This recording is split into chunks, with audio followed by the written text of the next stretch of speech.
To give a bouquet of मेहमान है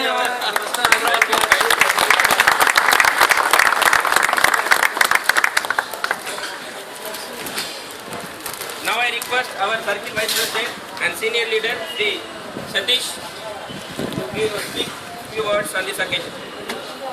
Yeah, good morning. This being a very crucial meeting, and our AGS has spent his valuable time, and I don't want to waste his time. I just want to say that time and again we know that in BSNL corporate office, the whole work, because source of resides in Bhopal, he remotely monitors, and the whole work is done by virtually speaking. Only two pillars, as the CHP side says, and one of the pillars is with us. Really, we have seen in the corporate office, we stayed for 1 week. The whole work really goes by these two fellows, Vishal Verma and Amit Roy. And because the sir is in very busy schedule today, I don't want to waste your time, but to listen to his valuable views first. Then, as Raman said, we can raise our doubts about CTD and all those after this speech. Thank you. Thanks, भाई। और एक बड़े ही short notice में कल शाम को ही plan बना कि हम लोग 11 बजे यहाँ पर टेलीकॉम भवन में हैदराबाद के जो क्रांतिकारी हमारे ग्रेजुएट इंजीनियर्स हैं उनको एड्रेस किया जाएगा और अच्छी भीड़ इकट्ठी हुई है, देख के दिल खुश होता है। तो देखिए, इंग्लिश में I am not so fluent और नॉट सो कन्वीनियंट, तो मैं हिंदी में ही बोलूँगा। अगर नहीं समझ में आएगा then you will translate in Telugu. किसी को जब भी प्रॉब्लम होगा you will raise his hand, इधर आई विल ट्रांसलेट इंग्लिश और he will translate in Telugu. तो साथियों, जो ये एजुकेशन का प्रोग्राम, जिसके लिए हम 1-1.5 साल से पिछले से प्लान कर रहे थे, इसके बारे में, इसके जो इसका इतिहास है, क्यों ऐसा करना पड़ रहा है, उसके बारे में आप लोगों को बताना चाहता हूँ। ऑलरेडी जो प्रोग्राम है 20 से 22 तक की 22 से 27 तक की लीव का प्रोग्राम, और उसके बाद इंडेफिनिट कॉर्पोरेट ऑफिस का गिराव। ऑलरेडी 90 to 95% लोगों ने लीव दिया है, और उसमें सबसे बढ़िया रिस्पॉन्सिबिलिटी का रहा है। इसके लिए मैं आपको बताई देना even in Delhi there is some shortfall, but UP से मुझे 100% रिस्पॉन्स मिला है। इसके लिए मैं आप लोग सभी बधाई के पात्र हैं। जहाँ तक कि मुद्दों की बात है, तो इस कैडर को, ग्रेजुएट इंजीनियर्स के कैडर को, जिसने 2001 में ज्वाइन किया, जस्ट BSNL के बनने के बाद, अगर ये कैडर यहाँ पे नहीं आता तो DOT को चलाना, BSNL को चलाना मुश्किल था। ये यही कैडर था जिसने रात दिन 24 घंटे काम किया, PTS लगाए, OFC चलाई, RSUs कन्वर्ट किए, लैंडलाइन लगाए, सब कुछ काम करते रहे, पर पीछे इनके पीछे छुरा घोपा गया, बैक स्टेपिंग। DPF जैसे बेसिक राइट्स, जो स्टेचुटरी रिक्वायरमेंट्स होती है, उनको फॉलो नहीं किया गया। इनके अकाउंट्स के पैसे कटते रहे, पर किसी अकाउंट में नहीं गए। सुपरएनुशन बेनिफिट, जो कि और सभी कंपनियों में, छोटी से छोटी गवर्नमेंट कंपनी, छोटी से छोटी PSU कंपनी के अंदर सुपरएनुशन बेनिफिट दिया जाता है। छोटे छोटे PSUs, स्टेट PSUs हैं, जिनमें सन 2004 के बाद पेंशन स्कीम बंद हो गई, और वहाँ उन्होंने NPS स्कीम लागू किया। प्राइवेट कंपनियों में दोस्तों, जो इंजीनियर्स होते हैं, एग्जीक्यूटिव्स होते हैं, उनकी सैलरी बहुत ज़्यादा होती है, बड़े अमाउंट्स होते हैं। वो उनमें से अपने पेंशन फंड के लिए, अपने भविष्य के लिए कुछ पैसा बचा के रखते हैं और कुछ पैसा डला के उसमें रखते हैं, कुछ स्कीम्स ले सकते हैं। पर गवर्नमेंट एम्प्लॉइज के पास सिर्फ पेंशन फंड, जो पेंशन गवर्नमेंट ऑफ इंडिया देती थी पहले, वही होता है, वही आपका भविष्य होता है। आपके बच्चों के लिए, आपके लिए, बुढ़ापे के दिन में जब आप बुढ़ापा हो जाएंगे, बच्चे आपको नहीं पूछेंगे जब तक आपके पास इनकम नहीं होगी, तो उसके लिए पेंशन फंड बनाया जाता है। और BSNL में भी ये प्रावधान था। जब DOT से BSNL बना, तो सबसे पहले एक ही मुद्दा था कि भाई हमारे पेंशन का क्या होगा। आपके जो DOT के साथी है, हमारे सीनियर्स, उनसे आप बात कीजिए तो आपको समझ में आएगा। जब DOT से BSNL कन्वर्ट होने का सिचुएशन आया था, तो सबसे पहले मुद्दा ये उठा कि हमारे पेंशन का क्या होगा। आज ITS का भी मुद्दा है, तो वहाँ भी यही हमारे पेंशन का क्या होगा, हमारे बुढ़ापे का क्या होगा, हमारे फ्यूचर का क्या होगा। तो उस टाइम रूल 37A के तहत इनको पेंशन की प्रोविजन की गई। और ये भी लिखा गया उसी में, जहाँ बोल्ड अक्षरों में लिखा गया है कि रूल 37A के तहत डीओटी एम्प्लॉइज को जो बीएसएनएल में ऑब्जॉर्व होंगे उनको रूल 37A के तहत पेंशन दी जाएगी। और न्यू कमर्स जो बीएसएनएल नया रिक्रूट करेगा उनके लिए एनपीएस स्कीम बनाई जाएगी। और ऐसा दोस्तों कुछ नहीं हुआ। क्यों? जिस दिन आपने ज्वाइन किया आपको पता ही नहीं था कि पेंशन स्कीम क्या होती है। यू आर रेस्ट एश्योर्ड कि बहुत बड़ी कंपनी है और गवर्नमेंट कंपनी है, ये आपका ख्याल अपने आप रहेगी। हमें तो काम करने के लिए लिया गया और हम काम करेंगे और हमने करके दिखाया है। हमने बीएसएनएल में मोबाइल सर्विसेज रोल आउट करके दिखाए हैं, आरएसयूज बना के दिखाए हैं, इतने बड़े आईटी हब्स बना के दिखाए हैं, पर हमारे साथ धोखा हुआ है ना। धोखा जो सुपरएंडिशन बेनिफिट जिसका आज भी रिटर्न में है, जिसमें डीओटी ने लिख के दिया है कि बीएसएनएल जो अपने नए रिक्रूट होंगे उनके लिए सुपरएंडिशन बेनिफिट बीएसएनएल खुद एक एनपीएस स्कीम बनाएगा। चलिए वो भी इन्होंने नहीं किया। उसके बाद डीपी की रिकमेंडेशन आई 2007 में। उन्होंने कहा कि ठीक है आपको 30% जो भी आपका जिसको पेंशनरी बेनिफिट्स नहीं है उनको 30% आप पेंशन बेनिफिट्स देंगे, जिसमें से आपका ईपीएफ ग्रेचुटी ये सब पोस्ट रिटायरमेंट बेनिफिट्स में आते हैं। ईपीएफ ग्रेचुटी बाकी लोगों को भी मिलता है। तो डीओटी देखिए हमारे पास बीएसएनएल में 3 सेट्स ऑफ एम्प्लॉई हैं। एक प्योरली जो गवर्नमेंट के हैं जो डेपुटेशन पे हैं या आप डिप्लॉयमेंट कहा जा रहा है, एक जो अब्जॉर्ब हो गए और एक जो डायरेक्ट रिक्रूटेड है। दोस्तों आज की डेट में आप किसी भी फील्ड यूनिट में चले जाइए, कहीं किसी भी सीजीएम के पास चले जाइए, किसी भी जीएम चले, वो आपके बिना काम नहीं चला सकता। वो खुद हर एक जगह पे अपना उसको जब हम ट्रांसफर की किसी से बात करते हैं तो हमें प्रॉपर सुटेबल रिप्लेसमेंट चाहिए। अगर मैं ग्रेजुएट इंजीनियर छोड़ रहा हूँ तो मुझे ग्रेजुएट इंजीनियर ही चाहिए, ऐसा डिमांड किया आपके हाथ पैर की बारी आती है मना कर दिया जाता है कंपनी लॉस में है, कंपनी सिक है। जब बाकी लोगों को दिया सकता तो हमें क्यों नहीं दिया जा सकता? जब हमारा एक एक आदमी 20-20 आदमियों के बराबर काम करता है। यार 3 लाख का एम्प्लॉई है, 3 लाख एम्प्लॉई है, जिसमें 15,000 लोग ग्रेजुएट इंजीनियर्स हैं। ये लोग रात दिन काम करते हैं और एक एक एम्प्लॉई 20-20 एम्प्लॉई का काम कर रहा है। उनके हक को मार दिया जा रहा है। डीपी ने जब गाइडलाइंस दिया तो आप लोगों ने पढ़ा होगा, नहीं पढ़ा होगा तो आपकी जानकारी के लिए बता देता हूँ कि उन्होंने चार चीजें बताई। बोला एक है बेसिक पे, वो तो सभी को देना है, बेसिक पे प्लस डीए। दूसरा है सप्लीमेंट्री बेनिफिट, तीसरा है पॉक्स अलाउंसेस, चौथा है पीआरपी। भैया पैसा हो चाहे ना हो आपको बेसिक पे प्लस डीए तो देना ही देना है। सुपरएंडिशन आपको 30% प्रोविजन करके देना है और वो प्रॉफिट से लिंक्ड है, आपके सरप्लस से लिंक्ड है। पर उसके बारे में थोड़ा सा मैं बताऊंगा। तीसरा है पर्क्स एंड अलाउंसेस, आपके पास पैसा बढ़ता है पर्क्स एंड अलाउंसेस दीजिए। उसके बाद भी आपका प्रॉफिट आ रहा है तो आप इनको पीआरपी दीजिए। बाकी सभी पीएसयूज में जो हमारे साइज की हैं, इस कंपनी का आज की डेट में 34,000 करोड़ का टर्नओवर है, शेड्यूल ए पीएसयू में आता है। ऐसे पीएसयू में सभी ने अपना स्कीम लागू कर दिया है, किसी कंपनी में नहीं हुआ। तो मैं दोबारा बैक कहूँगा कि 4 चीजें बताई गई।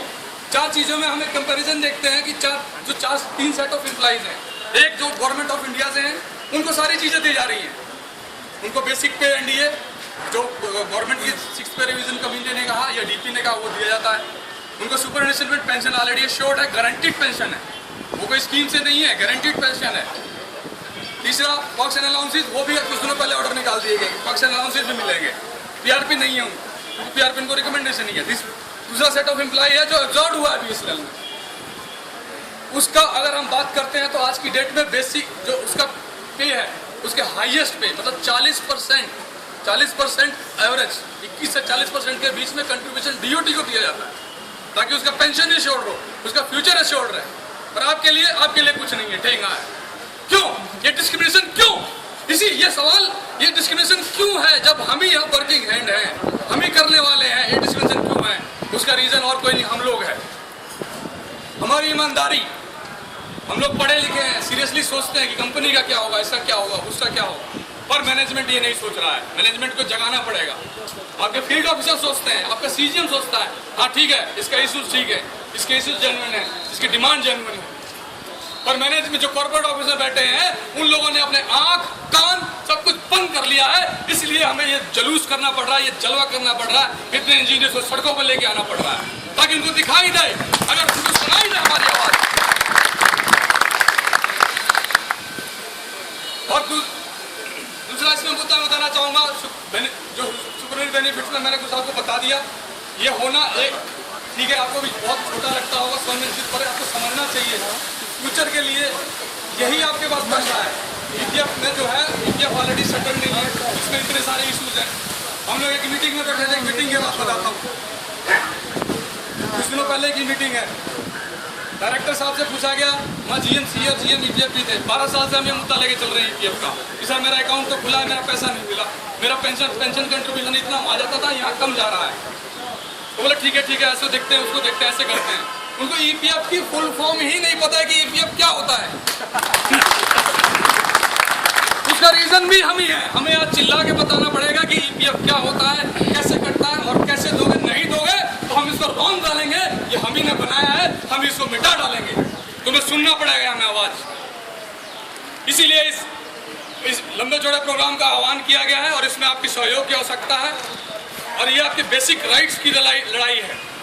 एक बड़े ऑफिसर के पास हम बैठे थे, अरे यार तुम ये बताओ, ये सुपरएनुशन बेनिफिट क्या है, तुम्हारा डिमांड है या क्या है? सर मैंने कहा सर ये डिमांड नहीं है, मेरा हक है। तो हक के लिए तुम क्यों गिड़गिड़ा रहे हो, लड़के लो। तो दोस्तों हम कोई डिमांड नहीं रख रहे हैं, हम वही चीजें मांग रहे हैं जो बाकी एम्प्लॉइज को मिल रहा है, हमें क्यों नहीं मिल रहा है, हमें भी वो चाहिए। हम वही चीजें मांग रहे हैं, कोई बाहर की चीज नहीं मांग रहे। तो इसके लिए आपको लड़ना पड़ेगा, जागना पड़ेगा, जगाना पड़ेगा जो गहरी नींद में सोया है, जो हमको अंडर एस्टिमेट कर रहा है। जो हमारे नए लोग आए 2007 और 8 बैच 2007 के बाद दोस्तों पे रिविजन किया जाता है। पे रिविजन करने का मोटो होता है ग्लोबल इन्फ्लेशन, जो महंगाई बढ़ गई है उसको ओवरकम किया जाए। उसका कभी भी ये मतलब नहीं होता कि किसी को 5,000-6,000 रुपये माइनस में लिए हैं। और इस मैनेजमेंट का तो कुछ कमाल ही है, समझ में नहीं आता। 7 साल से समझा रहे हैं भाई इनको कम मिल रहा है, नहीं समझ में आ रहा। तो हमारे पास कोई रास्ता बचता है कि हम सड़कों पे आए, तीसरी पार्टी को बीच में लाएं, इनको नंगा करें, सड़क को बीचों बीच नंगा करें। खासतौर पर जो लोग कॉर्पोरेट ऑफिस के अंदर बैठे हैं, हमें फील्ड ऑफिसर से कोई कंप्लेंट नहीं है, दे रिस्पेक्ट आवर इशू।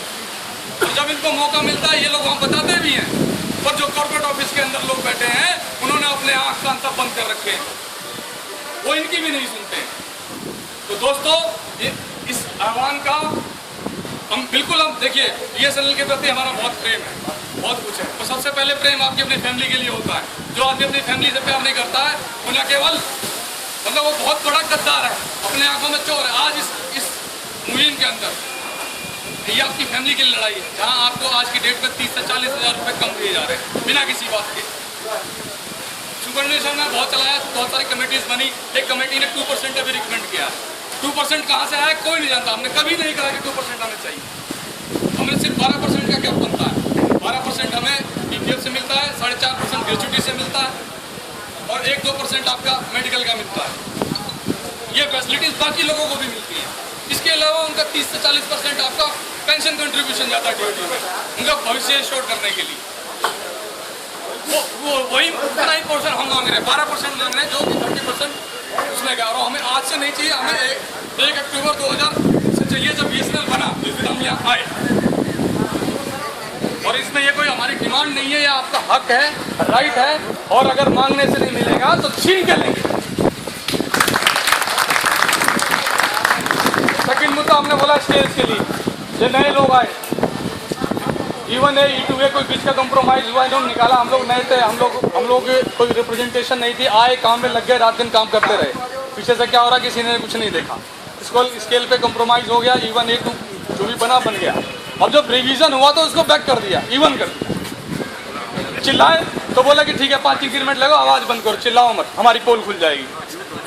और चिल्लाए, बोला हमने DOT को लिखा हुआ है, DOT को लिखा है, उधर से रिप्लाई आएगा सब।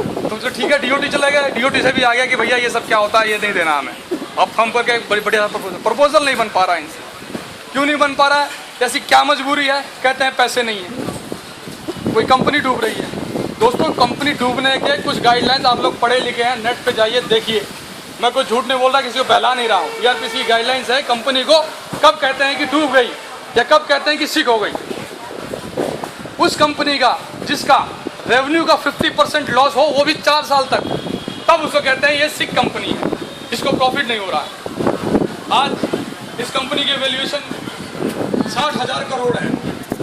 60,000 करोड़, अगर 30,000 करोड़ सालाना 4 साल नुकसान होगा तब ये कंपनी सीख होती है, उससे पहले सीख नहीं होती है। इसलिए अपने दिमाग से निकाल दीजिए और जो आदमी ये कहता है उसको जबरदस्त जवाब दीजिए, किसने कहा तुमको कंपनी सीख।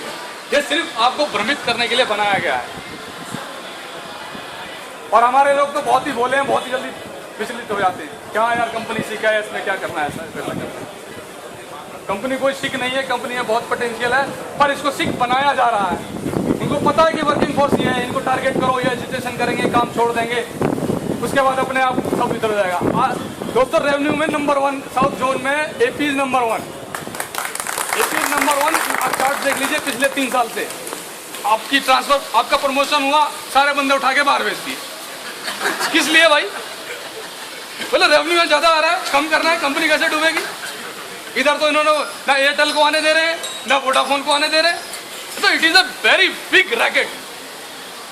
इसको अकेले इससे अमित राय जाके नहीं लड़ पाएगा, इससे जाके आरपी साहू जाके नहीं लड़ पाएगा, आप में से भी कोई ये क्या कहते हैं लक्ष्मण नहीं लड़ पाएगा। आपको सबको इकट्ठे होकर जाना पड़ेगा, तभी जाके लड़ पाएंगे। ट्रांसफर पोस्टिंग कुछ नहीं है, एक रैकेट है, प्राइवेट कंपनीज का रैकेट है कि यार यहाँ पे कौन है, अच्छा ये लोग काम करते हैं, अच्छा ये आया है, ठीक है।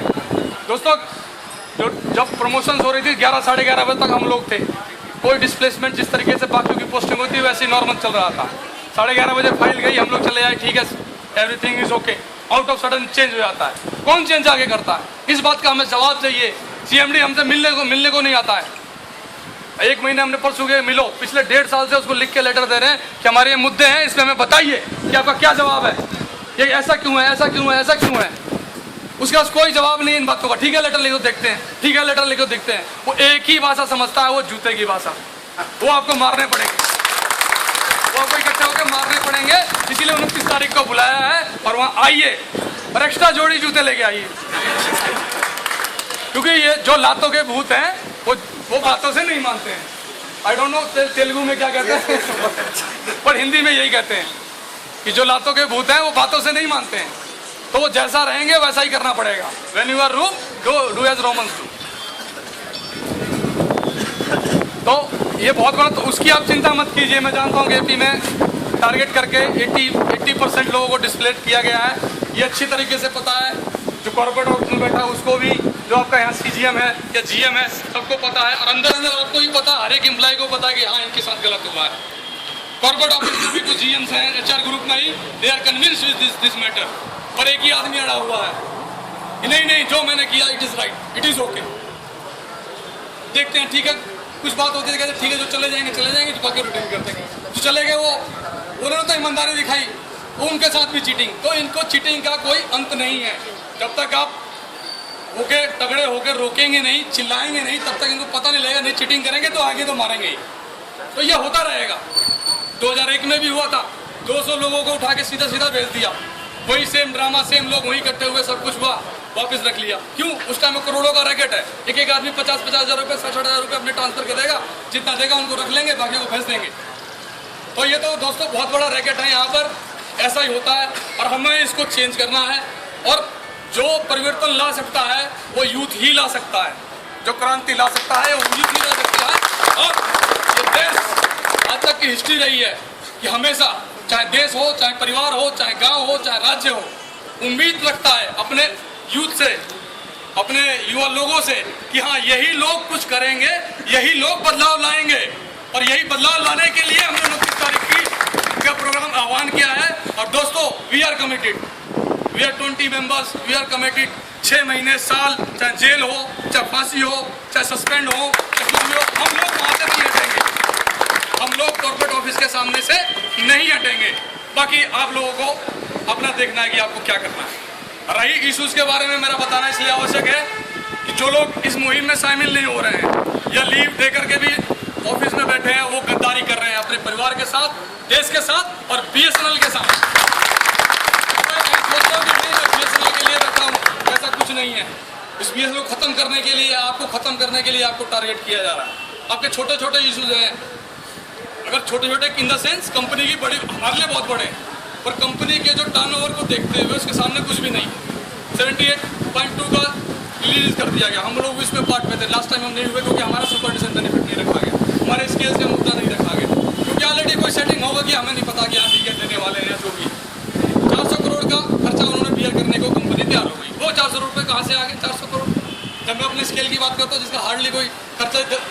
22 करोड़ का होगा पर मंथ का। सुपरएनुएशन की बात करता हूँ, मुश्किल से 100 करोड़ आएगा पर ईयर का। वो देने के लिए इनके पास नहीं है पैसे, सीख हो जाती है कंपनी। तो हम लोग बैठे हैं ना, सभी लोगों को बताएं कैसे सीख है। बीआरपीसी की साइट पर जाइए, जो सीख यूनिट से लिखा रहता है कि ये सीख है और ये क्यों सीख है, और उसकी डेफिनेशन कुछ मैंने बता दी, कुछ आप लोग पढ़ लेंगे तो हो जाएंगे, आपको नॉलेज हो जाएगी। और ये चीज़ें अपने साथियों को बताइए कि जो इस मुहिम में शामिल नहीं हो रहे हैं या जो ऑफिस जा रहे हैं, वो गद्दारी कर रहे हैं अपने परिवार के साथ, तो उनको जिस दिन कुछ हो जाएगा, उनका ईपीएफ अकाउंट तक सेटल नहीं है, उनको ईपीएफ तक के पैसे जो उनकी सैलरी से कट के जा रहे हैं वो भी नहीं मिलेंगे। ये इतनी निकम्मी मैनेजमेंट। तो इनके आँख और नाक खोलने पड़ेंगे, मुँह खोलने पड़ेंगे, आपको चलना पड़ेगा और वहाँ आना पड़ेगा। तीसरा मुद्दा एमटी और डीजीएम रिक्रूटमेंट का, ये भी कुछ नहीं है, ये भी वही है, बीएसएनएल को किल करना है, इस यूथ को डीमोटिवेट करना है कि हाँ ये इस यूथ ने पूरा कब्जा कर लिया, इनको आगे नहीं आने देना, क्योंकि ये लोग ईमानदार हैं, ये लोग ईमानदार हैं अपने काम के प्रति, अपनी फैमिली के प्रति, बीएसएनएल के लिए और इस देश के लिए।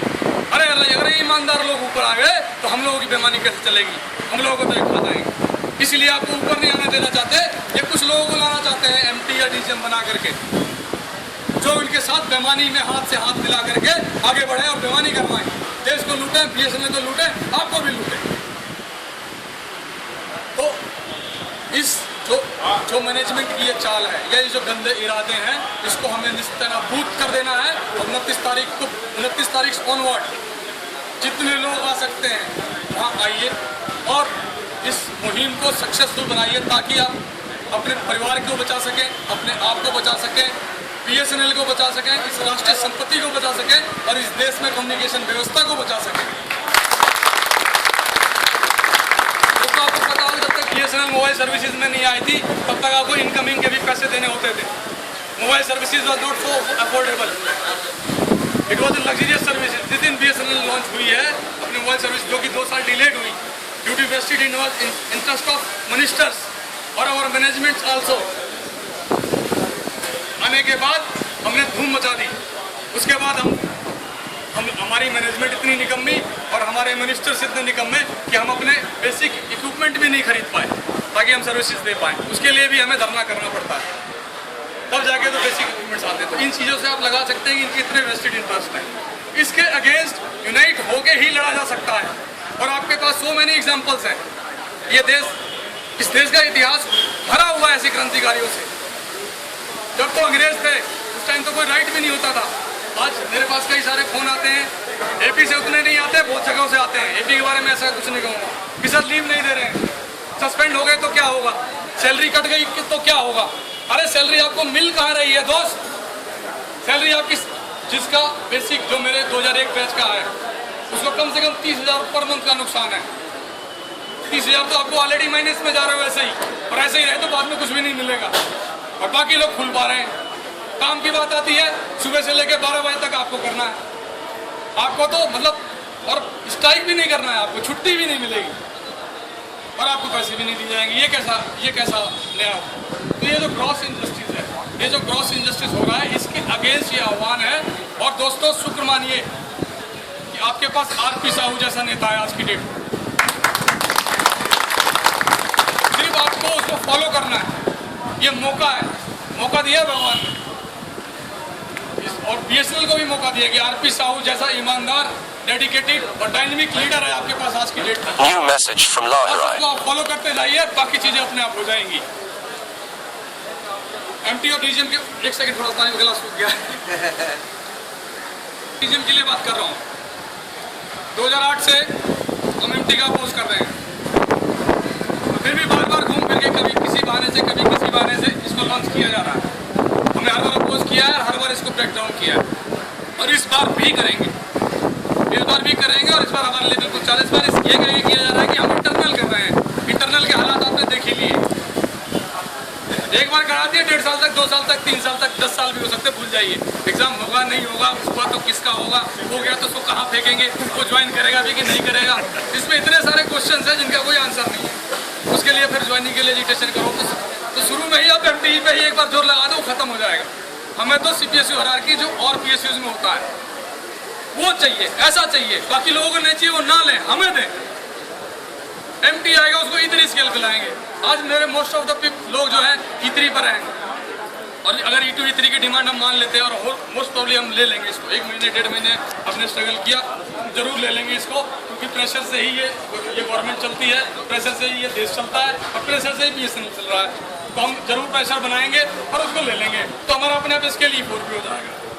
तो E3 पे जो नया आएगा उसको पहले तो मेहमान बनाया जाएगा, फिर आपसे सर कहलवाया जाएगा। ऑलरेडी आपको ज़्यादा एक्सपीरियंस है, वो भी ग्रेजुएट इंजीनियर फ्रेश, पता नहीं कौन कौन सी यूनिवर्सिटी से आएगा। आज की डेट में कॉलेजेस का कोई एंड नहीं है, कितने कॉलेजेस हैं। ये ऑलरेडी हरियाणा में फिर भी सुख है थोड़ा सा, AP में तो हर गली में इंजीनियरिंग कॉलेज है। गली में चले जाए बोले स्कूल तो एक ही है, स्कूल तो इंजीनियरिंग कॉलेज हो तो बात करो। तो उस किस टाइप के इंजीनियर्स आएंगे, क्या आएंगे कि उनको आपको सर बोलना पड़ेगा, उनके हिसाब से काम करना पड़ेगा और बेईमानी करनी पड़ेगी, चोरी करनी पड़ेगी।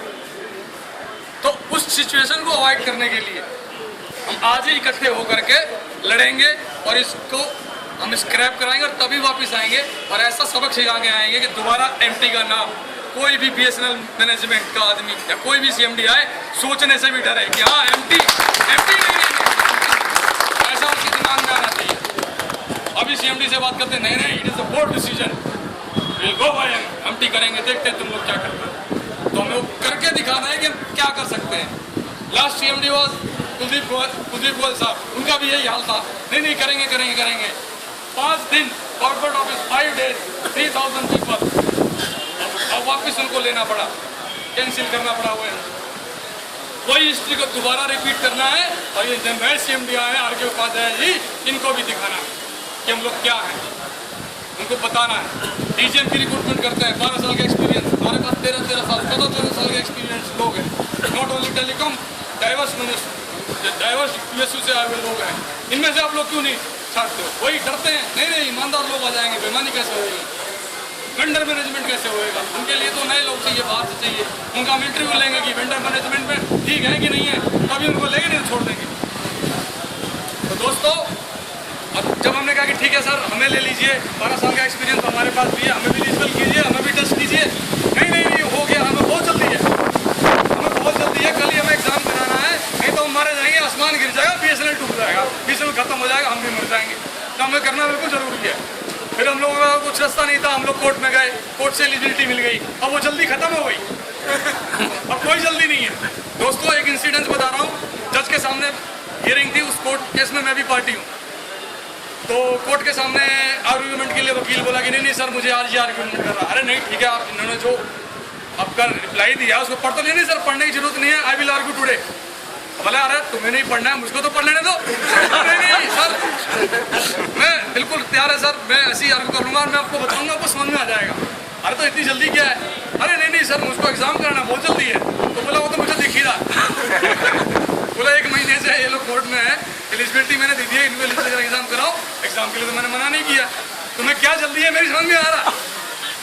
तो इवन कोर्ट में जज को भी ये समझ में आता है, इसीलिए ये हंगामा करना जरूरी है, ये तीसरे आदमी को बताना जरूरी है। तीसरे आदमी से मिनिस्टर्स MP जो भी आपके नोन है, सड़कों पे आना, मीडिया को बताना, ये सब चीज़ें तभी होंगी जब आप सड़कों पे आएंगे। हमें कोई खुशी नहीं होती है अपने दोस्तों को सड़कों पर लाकर खड़े करने की, इंजीनियर्स, पर ये हमारी मजबूरी है।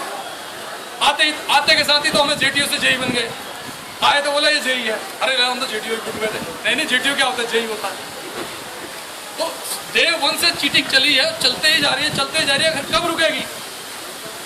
सिर्फ ना रुकने का सिर्फ एक ही चीज़ मेरी समझ में आता है कि हम लोग ईमानदारी दिखा रहे हैं अपने काम के प्रति, अपने BSNL के प्रति, पर उससे कुछ मिल नहीं रहा।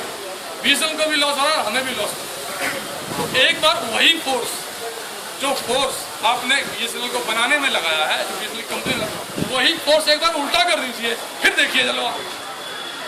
उसी फोर्स को उल्टा करने के लिए ही इसका आह्वान किया गया है AIJTO द्वारा और RP साहू द्वारा, और आप लोग खुशनसीब हैं कि साहू जैसा नेता आपके बीच में है।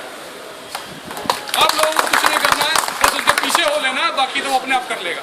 और आज की डेट में वो इसलिए भी तैयार है कि पीछे हो या ना हो, 20 लोग चाहिए मात्र उसको, 20 लोगों के साथ ही वो लड़ेगा, लड़ता रहेगा जब तक ये 3 और 5 डिमांड मान ली नहीं जाती। और ये मास तो मैं आपको 3 इशू एड्रेस कर चुका, और अब सबसे मेन कंसर्न AP का मास ट्रांसफर। तो दोस्तों उसमें चिंता करने की 1% की कोई आवश्यकता नहीं है। किसी भी आदमी से आप बात करके जाइए, कहीं भी जाइए, इवन कॉर्पोरेट ऑफिस में ही सिर्फ CMD को छोड़ के या डायरेक्टर को छोड़ के किसी से ही बात करें तो वो हो this is wrong, this is wrong. Sir wrong है तो आप कुछ कीजिए, और वही हाथ बने हुए हैं, कैसे करें? हम लोग कुछ करेंगे तो they will help us, suddenly help us. तो आपकी लड़ाई लड़ने कोई दूसरा नहीं आएगा, आपकी लड़ाई खुद को खुद ही लड़नी पड़ेगी। आपके पास वेंकटैया जी होंगे 2001 बैच, इन सिर्फ 40 लोग, एक उस टाइम 275 लोगों का डिसलोकेशन किया गया। ऐसा ही हर बार थोड़ा बहुत किया जाता है। अगर पहले सेटिंग हो गई ठीक, नहीं तो नहीं हुई तो ऐसे ही कर दिया जाता है, ठीक है उसके थ्रू पैसा आएगा, जैसे भी जो भी इनका इंटरेस्ट रहता होगा। इसमें कई सारे इंटरेस्ट है जिसका हमें पता नहीं है, अंदेशा है कि ऐसा हो सकता है, ऐसा हुआ होगा, ऐसा होता होगा, और होता भी है। कोई आदमी परेशान है तो अपने जेब से 50-60 हज़ार रुपये भी देता है, चलो छोड़ो अपना दिमाग से टाइम। पर सर जो ये चीज़ है, हमारे लोग ईमानदार हैं, अपने सैलरी से ही तसल्ली करते हैं, अपने जॉब के साथ ईमानदारी रखते हैं। वो कहाँ से लाएगा 50-60 हज़ार, कहाँ से देगा? तो उसके पास कोई रास्ता नहीं मिलता। उसके पास सिर्फ इस सवाल का जवाब उससे जब आपने ट्रांसफर पॉलिसी में लिखा कि 10% से ज़्यादा किसी लोगों को हटाया नहीं जाएगा, और जहाँ पे शॉर्टेज है वहाँ को लॉन्गर स्टे से फुलफिल किया जाएगा, देन क्यों ये ब्लैकमेलिंग, ब्लैकमेलिंग क्यों की जा रही है? क्या जरूरत है इस चीज़ की? एक तो 12 साल तक आपको प्रमोशन नहीं देंगे, 12 साल बाद जब प्रमोशन देंगे तो कहेंगे चले जाओ सीटीडी, चले जाओ असम, चले जाओ JNK। अरे नहीं नहीं, ये तो नॉर्थ ईस्ट मांग रहा है, इसको मत भेजना। 2 साल बाद बोलेगा मेरे को हैदराबाद देना, इसको सीटीडी भेजो, सीटीडी भेजो, इसका राइट नहीं बनेगा हैदराबाद पे। मतलब इतना गंदा सोचना। दोस्तों 126 लोगों ने एप्लीकेशन दी हुई थी कि भाई मुझे असम भेजिए, मुझे नॉर्थ ईस्ट भेजिए, मुझे JNK भेजिए, सोच करके कि ठीक है 2 साल बाद मैं अपने घर आ जाऊँगा, ठीक है 8 दिन में रहना पड़ेगा, क्योंकि इतनी डिफिकल्टी है वहाँ पे काम करने में। हालांकि उसने देखा नहीं होगा, उसने इमेजिन नहीं किया होगा कितनी डिफिकल्टी है वहाँ। फिर भी ठीक है, ईमानदारी है, BSNL है, ठीक है, उसने कंप्रोमाइज़ किया, कोई बात नहीं यार, प्रमोशन हुआ 2 साल के लिए चले जाएंगे। उसके ऊपर भी गेम खेली जाती कि नहीं नहीं इसने मांगा, ऐसा प्लानिंग है, 2 साल बाद हैदराबाद बोलेगा, हैदराबाद में कहाँ से दूंगा? जबकि उसका ऐसा कुछ नहीं है, ऐसा प्रोविजन है। टेंडर से जो आएगा लॉन्ग स्टे वाले से उसको भेजा जाएगा, पर लॉन्ग स्टे वाले को नहीं छेड़ सकते, उसके लिए उसको लिस्ट ऑपरेट नहीं कर सकते। किसको छेड़ेंगे? आपको करेंगे, आपको हटाएंगे, ताकि 2 तरफा फायदा हो। अब आप पूछेंगे 2 तरफा कैसे? एक तो भैया जिस लॉन्ग स्टे को नहीं छेड़ा उसके वहाँ से उसको मिल गया जो मिलना था, दूसरा BSNL का नुकसान कर दिया, प्राइवेट वेंडर है, ये सब आपने बहुत अच्छा किया। इन लोगों ने बहुत जो है ना सर्विस बहुत खा रखी है, जैसे किसी की सुनते नहीं है, वेंडर की भी नहीं सुनते, हमारी भी सुनते। इनको उठाओ यहाँ से, जान उधर भेज दो बंगाल में, अपने आप सीधे हो जाएंगे। दोस्तों पिछले 7-8 दिन से मैं AP में रह रहा हूँ, और कुछ लोग वैसे भी जानते हैं। दिस पीपल आर, जो मेरा एक्सपीरियंस है बाकी जगहों का, हो सकता है उसका वास्ट एक्सपीरियंस ना हो, इंडिया में बहुत सारी जगह में घूमा हुआ हूँ। AP के जो लोग हैं इतने ईमानदार, इतने सीधे मैंने अभी तक नहीं देखे।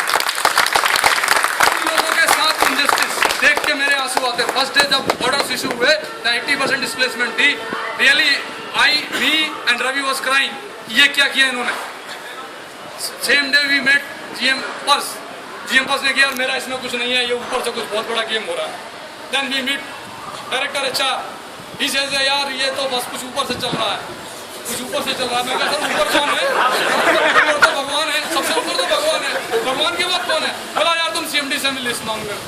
CMD को मिलने की कोशिश करी, उन्होंने कोई मीटिंग नहीं दी। You meet director HR, Sahu ji भी आए टू CMD के पास। इन सवालों का कोई जवाब नहीं है कि इतने लोग आपने डिस्प्लेस क्यों किए, इतना डिस्प्लेसमेंट किस लिए। अब ये हम पूरे मास में जाकर वहाँ पूछेंगे। जब बहुत शोर मच गया, कुछ GMs कन्विंस हुए, कुछ लोग और कन्विंस हुए, तो बोला अच्छा हाँ गलत तो हुआ है। उनको ही पता दिल में कि गलत तो हो सकता है, जूते भी पड़ जाए। थोड़े बहुत लोग कर दो, नहीं तो ये कल ही हंगामा हो जाएगा, कल ही लोग मारेंगे जिस हिसाब से किया गया। रिलाइज हुआ, कुछ लोगों को रिटेन कर दिया गया, वो रीड हुए, ठीक है किसी का स्पाउस की प्रॉब्लम है, किसी का फिजिकल मेडिकल सब, उसमें भी नाकाचुनी हुई, करते रहे। पर यहीं तक बात नहीं रुकती है दोस्तों। जिसके पास जो जेन्युइन आदमी है, जिसका 2000 से ऊपर रैंक लेके आया, जो पढ़ के आया है, 500 रैंक है, 600 रैंक है, 1000 रैंक है, उसका डिस्प्लेसमेंट, उसने क्या नुकसान किया। और दूसरा, चलिए यहाँ पे वो काम नहीं करता हो, यहाँ का रेवेन्यू टॉप है, यहाँ का आपका जो नेटवर्क रिलायबिलिटी वो भी टॉप है, एक्सचेंजेस में टेलीफोन कनेक्शंस भी टॉप आ रहे हैं, आपका MNP में AP हैदराबाद इटसेल्फ बहुत ज़्यादा टॉप रहा, तो यहाँ के लोगों को हटाने की क्या जरूरत है? तो फिर हमने बहुत सोचने के बाद ये जरूर इसमें कुछ और है चक्कर तो पता करते करते लगा कि भाई ये तो प्राइवेट पार्टीज का नेक्सेस है, प्राइवेट ऑपरेटर्स का नेक्सेस है कि भैया इन लोगों को हटाओ तो अपने यहाँ सब कुछ ठीक हो जाएगा। तो दोस्तों ये बिल्कुल हमें होने नहीं देना है। और जो साथी आपके नहीं आए हैं उनको इन चीज़ों से अवगत कराइए, बताइए कि जो कर रहे हैं ये गद्दारी है अपने परिवार के साथ, अपने BSNL के साथ, अपने देश के साथ। क्योंकि जो आदमी अपने परिवार का नहीं हो सकता वो क्या, आज जो कुछ लोग सोच रहे हैं कि ठीक है मैं तो अपने बॉस को ईमानदारी दिखा रहा हूँ ऑफिस ज्वाइन करके, बेसिकली वो ईमानदारी नहीं दिखा रहा है, वो गद्दारी कर रहा है।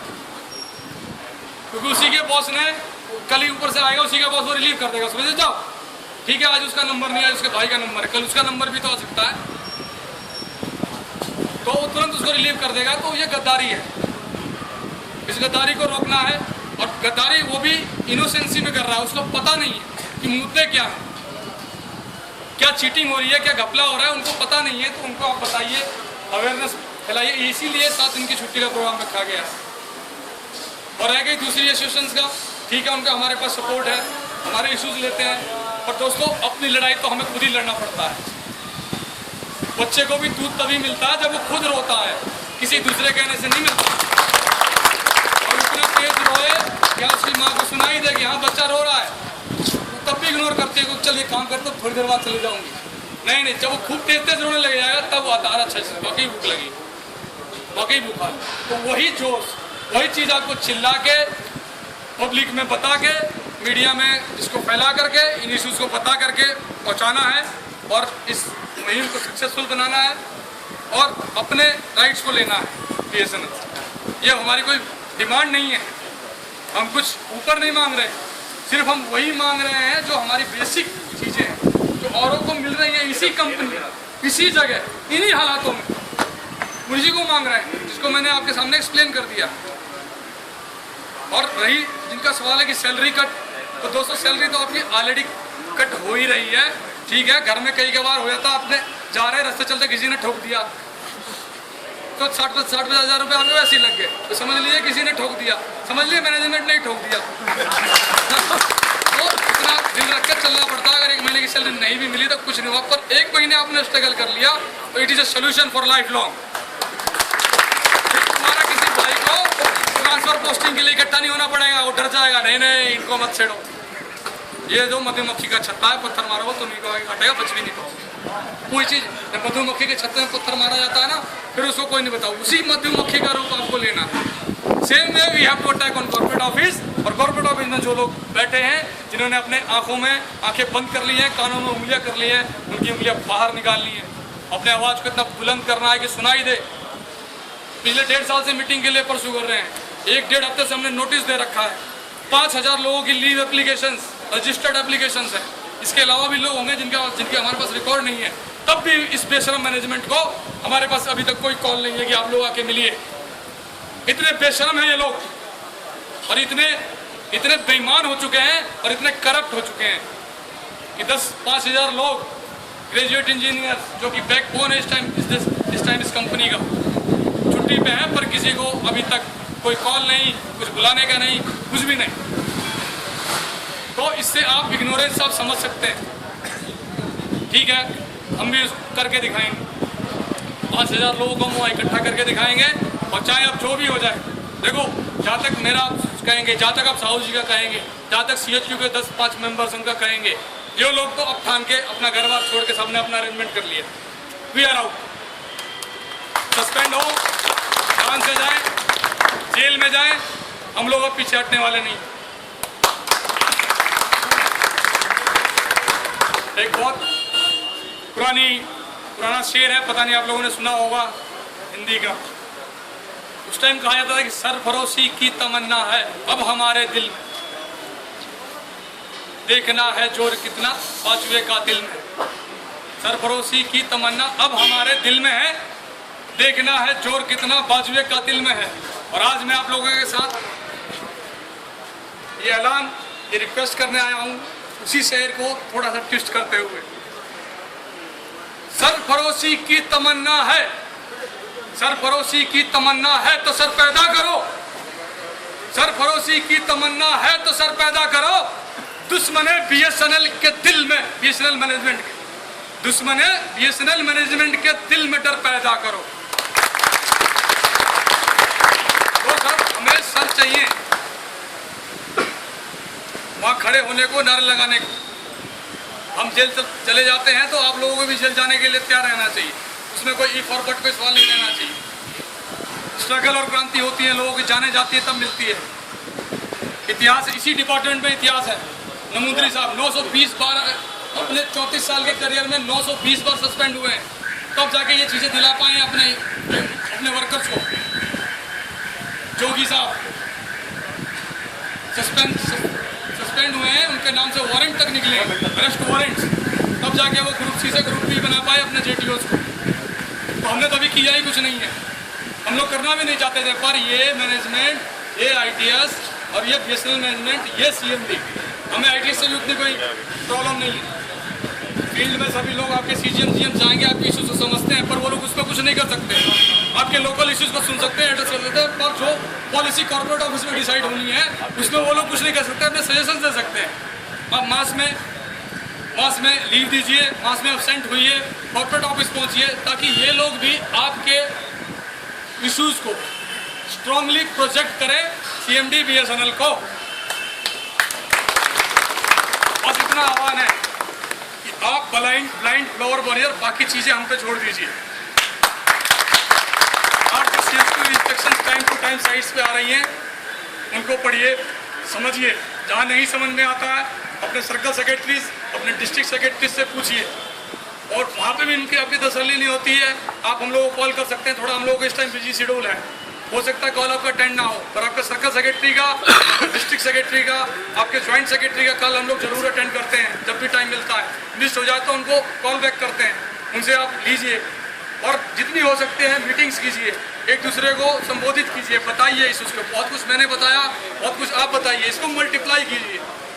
ये आपके हित में है, बीएसएनएल के हित में है, और इस देश की दूरसंचार व्यवस्था के हित में है। क्योंकि यहाँ पर इस डिपार्टमेंट को, इस कैडर को किल करने की कोशिश की जा रही है। जिस दिन ये एमटी और डीजीएम आ जाता है, हमारा कोई फ्यूचर नहीं है, कुछ भी नहीं रह जाएगा इस डिपार्टमेंट। वही आप कुछ लोग एसटी बन गए, 12 साल बाद एडहॉक डीटी कुछ बन जाएंगे, बस हो गया। हम ये करने नहीं आए, हमारे एम बहुत इरादे बहुत ऊपर तक के हैं। मुझे याद है सन 2007 में जब कुलदीप कौर आए थे, यार तुम लोग बहुत शोर मचाते हो, तुम ये बताओ चाहते क्या हो। हमारे जनरल सेक्रेटरी ने बोला सर हम कुछ नहीं, हमारा सिंपल सा डिमांड है, और पीएसयूज में जैसा होता है वैसा कीजिए। बोला यार और पीएसयूज में क्या होता है? और पीएसयूज में सर ये होता है कि जो एग्जीक्यूटिव आता है, जितने एग्जीक्यूटिव आते हैं एक लेवल पे आते हैं, और उसमें हर एक एग्जीक्यूटिव को बराबर चांस होता है कि उनमें से टॉप में कंपनी को एक दिन रूल करेगा, उसी में से एक सीएमडी बनेगा, उसी में से एक बोर्ड ऑफ डायरेक्टर बनेगा, और वही कंपनी को चलाएगा। और वो कंपनियां इसीलिए बेहतर चल रही है कि वो उनका मैनेजमेंट खुद अपना है, खुद एग्जीक्यूटिव नीचे से आके ऊपर तक जाता है। और आपके लिए प्रॉब्लम्स इसीलिए है कि हमारा मैनेजमेंट बाहर का है। अगर यही इशूज कब के सॉल्व हो गए होते, अगर ये टॉप मैनेजमेंट के इशूज होते, अगर उनको भी स्केल कम मिल रहा होता, उनका भी ईपीएफ नहीं होता, पेंशन नहीं पता होता, तो ये इशू सॉल्व हो चुके होते। हम लोग संख्या में कम है, और दोस्तों आप संख्या में ऐसे कम मत मानिए। ये 2.5-3 लाख की स्ट्रेंथ इस कंपनी की, जिसमें 15,000 हम लोग हैं। 15,000 एक आदमी 20 आदमी के बराबर काम कर रहा है आज की डेट। 2 दिन आप काम करके मत देखिए, फिर किसी तीसरे आदमी से, अपने डीजीएम या जीएम से पूछवा के देखिए कि क्या हुआ भाई, क्या, अरे यार यहाँ सब कुछ चौपट हो गया। क्योंकि उस सेक्शन में 20 लोग और भी हैं, आप 19 लोग और हैं, 20वें आप थे, सिर्फ आपने छुट्टी ले ली। आपको रिक्वेस्ट करेंगे अरे आ जाओ, छोड़ो ये तो ऐसे ही है, वो है। क्योंकि अगर आप चले जाते हैं तो लगभग 2.5 लाख लोगों का काम रुक जाता है। तो दोस्तों अपने स्ट्रेंथ को 1 महीने की, ज़्यादा मैं नहीं कह रहा हूँ, 1 महीने के लिए, हम लोग 6 महीने साल के लिए भी ट्राई है। आप 1 महीने के लिए मेरे साथ आइए और अपने स्ट्रेंथ को बताइए, अपने मुद्दों के बारे में बताइए, समझिए, जानिए। क्योंकि इतना ग्रॉस इनजस्टिस हो रहा है कि हम लोग इतने अंधेरे में हैं, हम अपने काम में इतने खोए हुए हैं कि हमें अपना बेसिक चीज़ें ही नहीं पता। अगर आप थोड़ा भी स्ट्रगल करेंगे तो कम से कम 30-40 हज़ार बेनिफिट, 30-40 हज़ार रुपये का पर मंथ तो बेनिफिट आपको है। बॉक्स और अलाउंसेस बिना बात के नहीं दिए जा रहे कि यार कंपनी डूब रही है, सिक्के। अरे भाई बताओ तो किसने कहा कंपनी आपको सिक्के डूब रही है? कैसे लॉस हुआ, कैसे, कहाँ से, क्यों, क्या प्रॉब्लम है? अब बोलते हैं हमने एक क्वेश्चन वैसे बताता हूँ आपको। एक क्वेश्चन पूछा कि सर आपने 2 साल से लॉन्गेस्ट स्टे वाली लिस्ट ऑपरेट नहीं करी। अरे यार कंपनी का बहुत बुरा हाल है, टीएडीए नहीं दे सकते लोग, वो जाएंगे इतने इतने रुपये मांगे। अच्छा ठीक है साहब। कुछ दिनों बाद अरे सर या क्या कर दिया आपने, अभी एसडी बनाया और सभी लोगों को उठा के भेज रहे हो, 1000 लोग का डिस्प्लेसमेंट कर दिया आपने, पैसा कहाँ से आएगा? अरे कोई नहीं, वी विल मैनेज। अरे वहाँ भी तो सर्विस संभाल ली है। अरे भाई जी, या तो देखिए हमें बेवकूफ़ समझते हैं या फिर खुद बेवकूफ़ है कि हमें इतनी बात नहीं पता है। तो ये आपको बताना पड़ेगा कि जो आप कर रहे हैं हमें दिखाई दे रहा है, हम सिर्फ अपनी वफादारी की वजह से, अपनी ईमानदारी की वजह से इसको इग्नोर कर रहे हैं। तो इसको आप हमारी कमजोरी मत समझिए, इसको आप कमजोरी मत समझिए और हमें इतना बेवकूफ़ मत समझिए। मार्च में आपने लॉन्गेस्ट स्टे ऑपरेट नहीं किया क्योंकि यहाँ से पैसे नहीं थे, और जुलाई में उठा के सारे बंदे भेज दिए जो प्रमोट हुए। भाई ये कैसा लॉस था कि 3 महीने में आपका कभी भी हो गए। तो दोस्तों ये सवाल है, ये बताएंगे, अवेयरनेस की जरूरत है। इनोसेंसी बहुत है हम लोगों में, सोचते हैं कि ये तो यार इसका यही काम है, नेतागिरी करता है, सो काम करना नहीं। हम लोग नेता ऐसे नहीं बने, और हम अपने आप को नेता भी नहीं कहते। जिस दिन मेरे 5 इशू सेटल होते हैं मैं अपना घर बैठ जाऊँ, कोई आवश्यकता नहीं है मुझे कोई अपना दुकान है, बिजनेस चलाना है, मुझे अपने अंदर खूब काबिलियत है। और 10 दिन बाद 29 तारीख को मैं सस्पेंड भी हो जाता हूँ, जेल भी चला जाता हूँ, तो मुझे उस बात की भी कोई चिंता नहीं है। आज मेरी मार्केट वैल्यू जो 1 लाख पर मंथ की तो है ही, कहीं भी जाऊँगा 1 लाख पर मंथ ऐसे कमा लूँगा। इतनी गैरत और इतनी काबिलियत मेरे अंदर है। और मेरे हर एक दोस्त में बहुत काबिल लोग होंगे यहाँ पर। मैं अपनी काबिलियत 1 लाख बता रहा हूँ, मुझसे बहुत काबिल लोग होंगे यहाँ पर। मैं इलेक्ट्रिकल इंजीनियर हूँ, टेलीकम्युनिकेशन में काम कर रहा हूँ। टेलीकम्युनिकेशन लोग, IT के एक्सपर्ट लोग जो कई बड़ी बड़ी कंपनियाँ छोड़ के यहाँ बैठे हैं,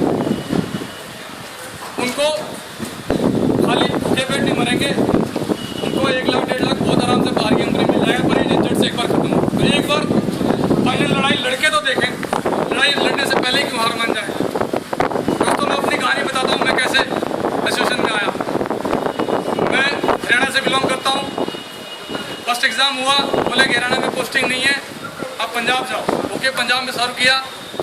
भाई मतलब BSNL का एक फायदा तो मुझे तो हुआ कि मेरी शादी बहुत अच्छी जगह हो गई उस टाइम, आज की डेट का नहीं पता।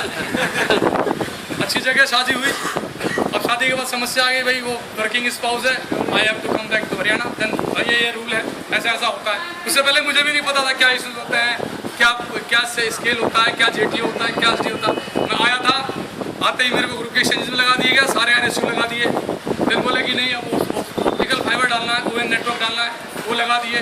फिर बोले PDS सिस्टम है, इसको SDS में कन्वर्ट करना है, रिंग बनाने, वो भी लगा दिया। अब जब शादी हो गई, जब वही घर जाना है, पेरेंट्स बड़े बीमार रहने लगे, तब टेंशन है घर जाना है, फिर रूल रेगुलेशन निकाले। तो बोला नहीं ये तो आपका रूल 38 होता है, रूल 38 में 5 साल आपको कम से कम वहाँ सर्व करना है। तो बोला भाई रूल 38 क्या होता है? बोला सर्कल कैडर। यार मैं तो ऑल इंडिया टेस्ट दे के आया। और पढ़ा तो बोले यार मैं ऑल इंडिया तो छुट्टी होना चाहिए, ग्रुप बी के बारे में पढ़ा। बोला नहीं ये तो ऑल इंडिया कैडर होता है, पोस्टिंग सर्कल कैडर नहीं होता। BSNL में आया तो फिर पता लगा रहा नहीं JTO पहले ग्रुप C होता था, ग्रुप B बना दिया गया।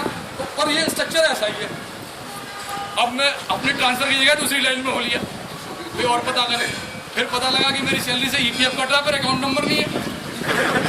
भाई मेरी सैलरी से 750 रुपये कटते थे, पिछले 3 साल से कट रहे हैं, जाकर रहे हैं।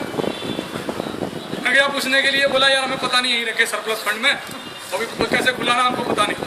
लड़े GM रीजन को बताया, कोई अकाउंट खोल दिया उन्होंने, उसमें डाल दिया, सबका एक अकाउंट खोल के डाल दिया। वहाँ पता करने गए, अब ये ट्रांसफ़र में भूल गया, ट्रांसफ़र तो पीछे ही रह गया। अब ये लफड़ों में धीरे फिर अब हुआ क्या, जिस कलर के पास पूछने गया, बोला क्या हुआ साहब? बोला वो तो प्रमोट हो गए, JTO बन गया है। ये क्या कर इसमें, वो कल कलर गाजी JTO बन गया। बोला नहीं इसने 98 में एग्ज़ाम दिया था है और उस टाइम नहीं हो पाया था, पास फेल हो गया था। मैनेजमेंट ने क्या किया, रिलैक्सेशन दे दिया। मैंने कहा चलो देखते से नंबर कितने, तो बोला इंग्लिश में 2 नंबर। अरे ये भी JTO पर कैसे काम करेगा? फिर और थोड़ा पता कि अरे ये तो मेरा सीनियर भी है। अब सीनियर हो गया क्या होगा? बोला कल को तेरा SD बन जाएगा। तो मैं कहा यार हो क्या रहा है? तो इस तरीके से एक के बाद एक कड़ी मैं चला था अपने ट्रांसफ़र के लिए, और आज आपके सामने स्पीच दे रहा हूँ, नेता बना दिया। तो दोस्तों इतनी गड़बड़े हैं कि अगर आप शोर नहीं मचाएंगे, आप अपने वजूद को नहीं स्टैब्लिश करेंगे तो यहाँ पे आपको रॉन्ग पीरियड आएगा। जैसे कि आप एग्जांपल देख सकते हैं कि मतलब टुच्चा सा टुच्चा आदमी भी को भी समझ में आता होगा कि भाई जहाँ 500 लोग प्रमोट हुए हैं तो 400 लोगों को कैसे भेज देंगे। और उड़ीसा में तो गजब ही कर दिया, 83 प्रमोट 83 आउट। वो सीजन में था मैं सर्कल कैसे चलाऊंगा भाई। ट्रांसफर पॉलिसी में लिखा है कि 10% से ज़्यादा नहीं कीजिए। क्यों लिखा? इसलिए लिखा कि जब आप किसी लोगों को वहाँ से हटा किसी दूसरे भेजते हैं तो रिप्लेसमेंट के लिए ज़्यादा डिस्टर्बेंस ना हो। 10% is a figure, it is arrived by some calculation बहुत पहले से चला रहा है। PNT वॉल्यूम्स में लिखा हुआ है कि हम कैसे करें, उसमें वर्क स्टडी होती है कि हाँ भाई कितने लगे कि भी डिस्टर्बेंस ना हो। तो उसको भी ओवर रूल कर दिया गया, मतलब 10% ये भी ओवर रूल करके सारे के सारे ट्रांसफर कर दिया। इतनी ज़्यादा एनोमलीज हैं, इतनी ज़्यादा डिस्क्रिपेंसीज हैं कि जिसका कोई अंत नहीं, और ये बढ़ती जाएंगी अगर अपने आवाज़ को आप बुलंद नहीं करेंगे। और इतनी बुलंद आवाज़ होनी चाहिए कि मैनेजमेंट के कानों तक आपकी आवाज़ जाए, और वो डर पैदा हो जाना चाहिए कि आज के बाद 29 तारीख आ रही है, उस तारीख के बाद BSNL मैनेजमेंट इस कैडर के साथ कुछ भी करने जाता है तो 10 बार सोचे, बल्कि मैं कहूँगा कि 100 बार सोचे। कुछ करने से पहले, कुछ छेड़ने से पहले ऐसा सबक हमें सिखाना है, ऐसा इतिहास हमें बनाना है। और ये अमित राय या साहूजा के नहीं बनाएगा, ये आप लोगों को ही बनाना है। ये आप लोगों की खुद की लड़ाई है और ये आप लोगों को खुद ही लड़ना है। हम लोगों का मात इतना तक रहता है कि आपको बताएं, आपको गाइड करें कि क्या हो रहा है, और आप फर्दर इसको कम्युनिकेट करें जो लोग नहीं आए और नहीं होता है, आपके नहीं समझ में आता है। आप दोबारा मीटिंग यहाँ पे अपने डिस्ट्रिक्ट सेक्रेटरीज को बोलिए, सर्कल सेक्रेटरीज को बोलिए, दोबारा गैदर होंगे, दोबारा चीज़ों को बताया जाएगा। पर इस लड़ाई को लड़िए जरूर, लड़ने के बाद ही कुछ मिलेगा, ऐसे कुछ नहीं मिलने वाला। अगर हम लोग 2-2,500 लोग भी 2001 में या 2002 में या 2005 में यूनाइटेड रहते, ठीक है, उस टाइम एक बहुत बड़ी एसोसिएशन थी, उसके नीचे बैनर के नीचे आ गए और उन्होंने भी हमें सपोर्ट नहीं किया। वो अपनी पेंशन तो देखते रहे और हम लोगों के लिए कुछ नहीं किया। जो टर्म्स एंड कंडीशन, जहाँ पे ऑब्जर्वेशन से कंडीशंस लिखी गई हैं, वहाँ पे जो पेंशन बेनिफिट्स बताए गए हैं, वहीं पे एक लाइन ये भी लिखा गया है कि जो BSNL के रिक्रूटेड हैं उनके लिए आप न्यू पेंशन स्कीम बनाएंगे। कहाँ है वो स्कीम? क्यों नहीं बनाई? क्यों नहीं पूछा? क्यों नहीं बोला? इसीलिए क्योंकि उन्होंने कहा छोड़ा इनको, ये अपना देखेंगे, हम अपना तो देखें। तो दोस्तों ठीक है, उनका सपोर्ट मिले या ना मिले, आपकी लड़ाई है, आपको खुद ही लड़ना है। और अपने आप को कमजोर मत समझिए। मैंने आपको पहले ही बताया कि एक आदमी 20 आदमी के बराबर है। अगर वो मैदान में उतर आए, शर्म जब तक है तब तक है, जिस दिन हो गए नंगे उस दिन तो फिर उनको भी नंगा करके छोड़े। तो आप लोगों का बहुत समय ले लिया मैंने, मेरे पास और बहुत स्टोरीज हैं, बहुत कुछ बोलने को है। आप लोग दिल्ली आइए, मैं तो एक छोटा सा क्या कहते हैं इसको, ट्रेलर है, वहाँ बहुत धुरंधर नेता है, बहुत धुरंधर बोलने वाले हैं। पूरी पिक्चर आपको वहाँ दिखाई जाएगी और वहाँ पे दिखाया जाएगा, क्योंकि CMD एक और कहानी आपको बता देता हूँ। एक हमारे महिला कर्मचारी मैं भी फरीदाबाद से बिलोंग करता हूँ, तो हमारे महिला कर्मचारी के साथ शोषण हो रहा था पिछले 3-4 सालों से। उसने आवाज़ उठाई, किसी न किसी तरह से आवाज़ को दबाने की कोशिश की गई, GM को छुट्टी पे भेज दिया गया। मात्र 70 लोगों ने कॉर्पोरेट ऑफिस में डायरेक्टर HR, CMD नहीं थे उस डायरेक्टर HR का घेराव किया और सेम डे उसकी ट्रांसफर हुई वहां से। और ये मैं आपको किस लिए बता रहा हूँ, कोई कंपैरिजन बता रहा हूँ, क्योंकि गाजियाबाद में 6 महीने पहले एक GM ने जो नबुदरी BSNL की यूनियन का एक लीडर का मर्डर कर दिया, ऑफिस में बुला के डंडों से मार के। ही वॉज ब्रूटली किल्ड, पर वो आज तक ट्रांसफर नहीं हुआ, जबकि उनके पास 2.5 लाख, वो क्लेम करते हैं कि 2 लाख की उनके पास स्ट्रेंथ है हर एक सर्कल में, हर एक डिस्ट्रिक्ट में। फिर भी वो एक GM का ट्रांसफर नहीं करा पाए, और हम लोगों ने सिर्फ 70 लोगों के दम पे, जिसमें 20 तो महिलाएं थी, 20 महिलाएं थी वहाँ पे, मिलके उस GM का ट्रांसफर करा लिया। तो दोस्तों अपने आप को कमजोर मत समझिए, ईमानदारी की ताकत बहुत होती है। जो 2 लाख लोग जिनके नेताओं के ऊपर मैं कुछ नहीं कहना चाहता, पर वो क्यों नहीं करा पाए, आज ये सवाल है। और हम 70 लोगों ने क्यों करा लिया, उसका मेरे पास जवाब है कि हम लोग ईमानदार थे। उनके पास इन बातों का जवाब नहीं था। जब ईमानदार आदमी सड़क पे आता है तब हर एक के आदमी के मन में डर हो जाता है। बेईमान आदमी बहुत डरता है। कुछ दिनों बाद कमेटी बन गई। कमेटी के बाद हम लोगों ने CMD साहब से मिलने की, क्योंकि CMD साहब उस टाइम बीमार थे जब उसका ट्रांसफ़र हुआ। उसके बाद कुछ कमेटी बनी, कमेटी का रिपोर्ट खारिज कर दिया गया। ऐसे बोल दिया कि कमेटी ढंग से नहीं बनी, या एक GM लेवल ऑफिसर का एक AO लेवल की कमेटी कैसे कर सकती है। इस बारे में हमने CMD साहब को थोड़े संज्ञान में लाने की कोशिश करी। 4-5 महिलाएं फरीदाबाद से भी आईं, 10-15 लोग कॉर्पोरेट ऑफिस के। CMD साहब से मिलने की कोशिश की गई। CMD साहब ने बता दिया, बहुत ही मिसबिहेव किया अपने साहू जी के साथ और उन महिलाओं के साथ भी। बजाय उनकी ग्रीवेंस सुनने के उन्होंने उनके साथ बदतमीजी करी। आप लोग कैसे आगे, किसी परमिशन से आगे? उन्होंने बोला कि सर ये SMS देखिए, हमें ऐसे गंदे गंदे SMS आते हैं, हमें ऐसे ऐसे थ्रेट मिलती है, हमारी जब नहीं सुना गया भगा दिया गया। फिर साहू जी भी गए, साहू जी उनके साथ गए कि सर हमारे तो सुनने आप साथ में जाइए। साहू जी को भी बोला कि मैं तुम्हें खिड़की से उठा के फेंक दूंगा। उसके बाद हम लोगों का खून खोला। हमने कहा ठीक है सर, आप खिड़की से उठा के फेंक के दिखाओ। We gathered 70 people there, CMD run away. 4 बजे गायब हो गया। अरे मैं बाहर हूँ, आप लोगों ने बुलाया सर हम आपका इंतजार करेंगे। अरे नहीं यार मैं नहीं आ सकता। अरे क्यों नहीं आ सकता, अभी तो आपने बोला था उठा के फिकवाओ। सर हम नहीं बैठे, फिकवाइए ना। देन पुलिस आ गई। पुलिस को हमने मुद्दा बताया, बोला यार जेन्युइन मुद्दा है, बात करनी चाहिए, क्या दिक्कत है। तो CMD को जो SHO आया था उसने बात करी कि भाई इनका मुद्दा नहीं है, आप इनसे बात ही तो करना चाहते हैं, आपको मारने थोड़ी आए हैं भाई, आपको बताने आए हैं कि ऐसे ऐसे हो रहा है। अरे यार मैं बाहर हूँ, मैं नहीं आ सकता, आप लोग डायरेक्टर HR से बात कर लीजिए। डायरेक्टर HR के पास गए। देन मीडिएट हुआ, हमने बात करी, जो हमने मुद्दा बताया पुलिस वाले ने बोला इनकी बात सही है। अब तुरंत उनको रिलीव नहीं, GM को रिलीव नहीं किया जा रहा। ठीक है इनकी बात है, अब तुरंत रिलीव कीजिए और दूसरा GM की पोस्टिंग। तो ऐसा शोर मचाने से मैं कह रहा हूँ तीसरा पार्टी आया उसमें बीच में और उसने मीडिएट किया और हमारा सोल्यूशन। तो इसलिए 70 लोगों ने ही वो करा लिया जो 2 लाख को स्ट्रेंथ नहीं करा। तो दोस्तों ईमानदारी की ताकत बहुत होती है, इसीलिए आपको गैदर होना है और वहाँ आना है।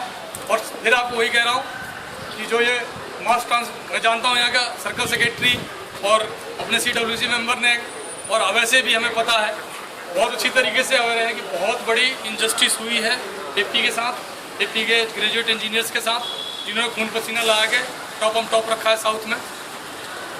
उस इनजस्टिस को हमने ऑलरेडी नोटिस में पॉइंट रखा है और हम उसको ओवर करेंगे। और मैं आपको बोले सर 110% मेरी गारंटी है कि जिन लोगों को 2000 से ऊपर रैंक है, मतलब ऊपर इन द सेंस की 1 to 2000 नीचे रैंक है, वो यही AP में रिटेन होगा। ये मेरी तरफ से आपको आसान है और ऐसा इतिहास रहा है, हमने पहले भी करवाया है, हुआ है। बस चीज़ एक ही चाहिए, आपको मैक्सिमम तादाद में वहाँ घेराव करना है और बाकी हम लोग अपने आप करा लेंगे। और इसी के साथ बहुत वक्त ले लिया आप लोगों का, बाकी दिल्ली में मिलते हैं। ऐसी बहुत सारी कहानियाँ हैं, बहुत सारी चीज़ें हैं और बिल्कुल भी सैलरी कट से सारी चीज़ों से मैं डराइए। जब भी हम नेगोशिएशन टेबल पे होंगे हम ये सारी चीज़ें सॉल्व करा देंगे। और मान लीजिए सैलरी कट भी जाती है तो कोई क्षमता ऑलरेडी आपको सैलरी कट के ही मिल रही है, तो वो आपका आगे भरपाई उसकी हो जाती है। और उसके अलावा ये भी आपके एश्योरेंस है कि आप कोई भी मूवमेंट उठा के देख लीजिए, नेताओं को सस्पेंड किया जाता है, नेताओं की नौकरी जाती है, आपकी नौकरी का कोई खतरा नहीं है। आपके ऊपर साहू नाम का एक बहुत बड़ा छाता है, उसके साथ उसके अंडर आपको काम करना, जो होगा वो छाता बियर करेगा। गोलियां भी चलेंगी तो पहली 20 गोलियां खाने के हमारे पास बंदा है, 21वीं गोली हो सकता है आप में से किसी को, पहली 20 गोली खाने के हमारे पास बंदे हैं और हो सकता है 21वीं गोली आपकी लग जाए, तो 21वीं गोली की तैयारी आप जरूर करके आए। धन्यवाद।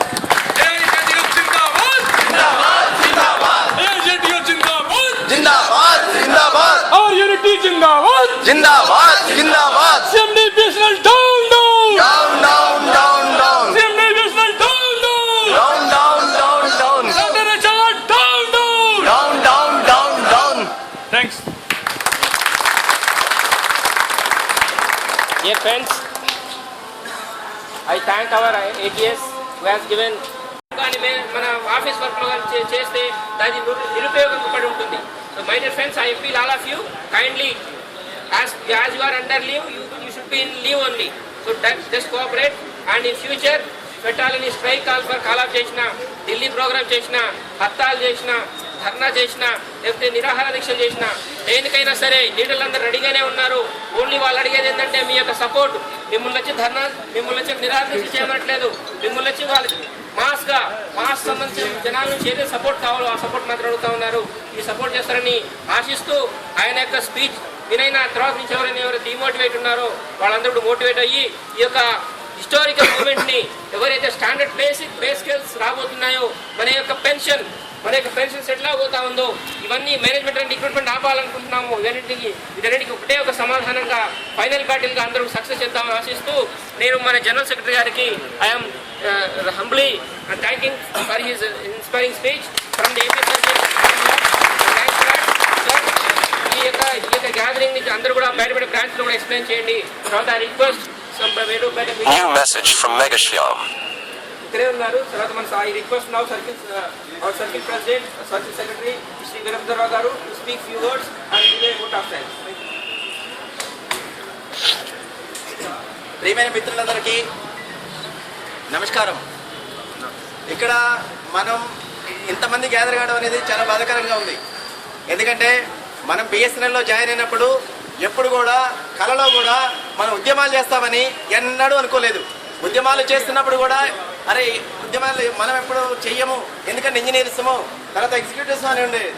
కానీ మనల్ని రోడ్డున పడేశారు. ఆ రోడ్డున పడేసిన విషయాలన్నీ మీ అందరికీ తెలుసు. కాబట్టి నేను ఒకటి కోరుకున్నది ఏంటంటే మనం ముందడుగు వేయకుండా ఇంకొకళ్ళు వచ్చి మనల్ని ముందుకు తోయరు. కాబట్టి మనం ఫస్ట్ ముందడుగు వేయాలి. ఆ ముందడుగు వేసిన తర్వాతనే ఇంకో మనల్ని ఫాలో అయ్యే వాళ్ళు ఉన్నారు. ఫస్ట్ ముందడుగు ఎక్కడి నుండి వచ్చింది? సిహెచ్కు లీడర్స్ నుండి వచ్చింది. ఆ తర్వాత సర్కిల్ లెవెల్ నుండి వచ్చింది. ఆ తర్వాత డిస్ట్రిక్ట్ లెవెల్ నుండి వచ్చింది. ఆ తర్వాత ఇప్పుడు ఇంకొక కొత్త విషయం ఏంటంటే ఎస్ఎన్ఏ టీటీ వాళ్ళు కూడా మనకు హెల్ప్ చేస్తామన్నారు. ఆ తర్వాత ఇది పబ్లిక్ కంపెనీ కాబట్టి పిఎస్యు కాబట్టి మన యొక్క సిఈసి మీటింగ్లో ఒక రెజల్యూషన్ తీసుకున్నాం. ఏమని? పిఎస్యూస్ కాబట్టి మనకి పబ్లిక్ రిప్రజెంటేటివ్స్తోనే మనం వెళ్ళేసి మన పిఎస్సిలో ఉన్న సమస్యలన్నింటినీ వాళ్ళకి ఎక్స్ప్లెయిన్ చేయాలి. ఎందుకంటే ఇది పబ్లిక్ మనీతో నిర్మింపబడింది. ఇది భారతదేశంలో ఒక భాగం. ఆ భాగంలో పనిచేసిన వాళ్ళని మనం బాధపడుతున్నాం. సో ఓటర్స్గా కావచ్చు లేకపోతే ఎంప్లాయీస్గా కావచ్చు మన బాధని మన పబ్లిక్ రిప్రజెంటేటివ్స్ చెప్పాలి. సో అదేవిధంగా మన దేశవ్యాప్తంగా కూడా చేపట్టాలనేసి మనం సిఈసి మీటింగ్లో చెప్పాం. అదే పాయింట్ని సిహెచ్కి కూడా అంగీకరించింది. ప్రతి ఎంపీ దగ్గరికి వెళ్తున్నారు, ప్రతి మినిస్టర్ దగ్గరికి వెళ్తున్నాము. ఆల్రెడీ మనం కమ్యూనికేషన్ మినిస్టర్ని కలవడం జరిగింది. ఆ మేడం గారు కూడా అభయం ఇవ్వడం జరిగింది. ఏది మన డిస్ప్లేస్మెంట్ విషయంలో. ఆ తర్వాత ఇప్పుడు మన ఏదైతే సమస్యలు ఉన్నాయో ఎప్పుడు ఈ 7 సంవత్సరాల నుండి సమస్యలు ఉన్నాయో ఆ సమస్యలు కూడా పరిష్కరించడానికి మనం ప్రతి ఎంపీ దగ్గరికి వెళ్తున్నాము. డిస్ట్రిక్ట్ లెవెల్ నుంచి ప్రతి మినిస్టర్ దగ్గరికి వెళ్తున్నాము. అదేవిధంగా ఈ రోజు మనకి 2 గంటలకి సీఎం గారు అపాయింట్మెంట్ ఇచ్చారు. ఈ సందర్భంగా మన చీఫ్ మినిస్టర్ గారికి ఈరోజు ఎక్స్ప్లెయిన్ చేస్తాం. ఆ తర్వాత గవర్నర్ గారికి కూడా మనం ఈరోజు కానీ రేపు కానీ మనం వినతిపత్రం ఇవ్వడం ప్లస్ మాట్లాడటం అన్నీ ఎక్స్ప్లెయిన్ చేయడం జరుగుతుంది అనమాట. కాబట్టి దయచేసి మోటివేట్ కండి. మోటివేట్ ఉన్న వాళ్ళు పక్క వాళ్ళని మోటివేట్ చేయండి. ఎందుకంటే మనం ఇదే మోటివేషన్తో 2001 నుండి 2008 వరకు కూడా ఎన్ని వేల లాభాలు ఉన్నాయో, ఎన్ని వేల కోట్ల లాభాలతో బిఎస్ఎన్ఎల్ నడిచిందో మీ అందరూ తెలుసు. అది డిమోటివేట్ అయ్యి ఇప్పుడు లాస్లోకి పోయింది. సో మనం పని చేస్తే బిఎస్ఎన్ఎల్ లాభాలు ఉంటుంది, మన పని చేయకపోతే బిఎస్ఎన్ఎల్ ఉండదు. అంటే మీరు ఒకసారి అర్థం చేసుకోవాలి మన కెపాసిటీ ఏంది, మనం ఏంటి అన్నది. కాబట్టి దయచేసి మన పవర్ని గుర్తించి ముందుకు వెళ్ళేసి ఈ అజిటేషన్ ఇది మన హక్కుల్ని మనం మాత్రమే కాపాడుకోవాలి. ఎలా అంటే ఉప్పెనలా వెళ్ళాలి. ఒక ఢిల్లీ మొత్తం గ్రాడ్యుయేట్ ఇంజనీర్స్తో ఉప్పెనలా ఉండాలి. సో ప్రతి 4 మూడు నుండి రావాలని కోరుకుంటూ సెలవు తీసుకున్నాను. Thank you.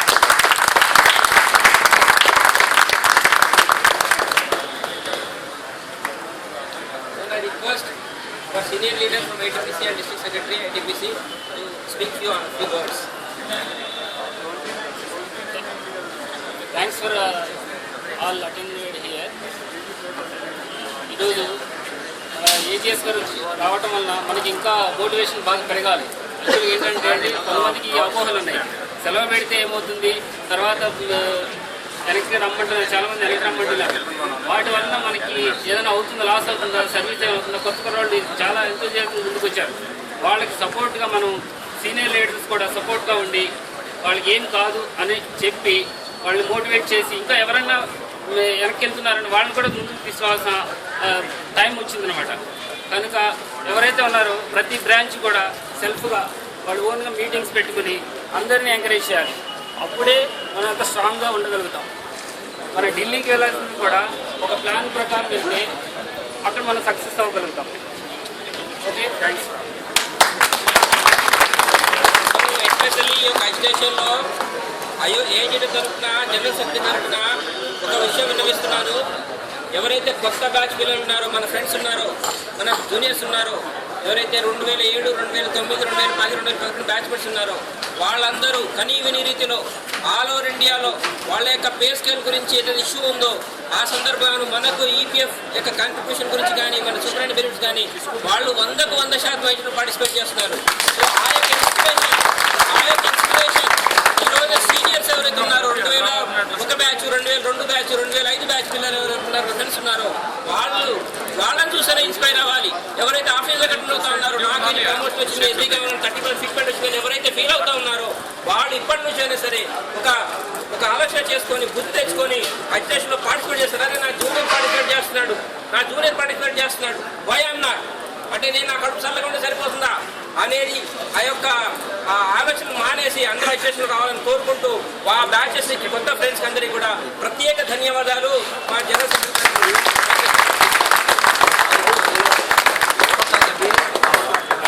ఓకే మిత్రులారా, SMS ద్వారా ఇచ్చినటువంటి పిలుపు ద్వారా మీరందరూ వచ్చి ఇక్కడ పార్టిసిపేట్ చేసినందుకు ప్రతి ఒక్కరికి పేరు పేరున ధన్యవాదాలు తెలియజేస్తున్నాం. సో దయచేసి మీ యొక్క మొబైల్లో వచ్చే మన యూనియన్ అసోసియేషన్ మెసేజెస్ ఫాలో అవ్వండి.